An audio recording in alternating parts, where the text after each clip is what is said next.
আমি তাকে ছাড়া বাঁচবো না, তাকে ছাড়া আমার জীবনটা অচল, সে আসলে আমার জীবন সফল, সে নাই আমার জীবনে কোনো মানে নাই, তাকে ছাড়া আমার জীবনটাই চলবে না। কিন্তু দেখেন, স্বার্থে জাস্ট সামান্য একটা আঘাত লাগলে সব ভালোবাসা নিমিষেই শেষ হয়ে যায়, ঠিক কিনা বলেন?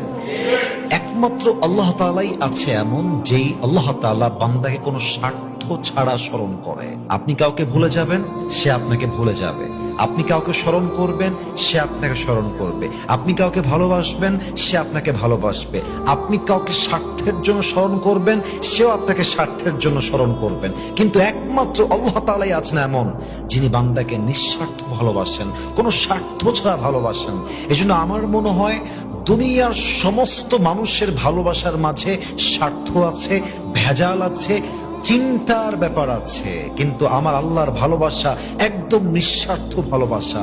এমন বন্ধু, এমন ভালোবাসার রব মানুষ কখনো পৃথিবীতে কোথাও খুঁজে পাবে না, ঠিক কিনা বলেন? এজন্য অমুককে ভালোবাসি, তমুককে ছাড়া জীবন চলবে না, এই কথা ভুলে যান। আপনার সমস্ত ভালোবাসা পাবে এক সত্তা, বলেন সবাই, তিনি কে?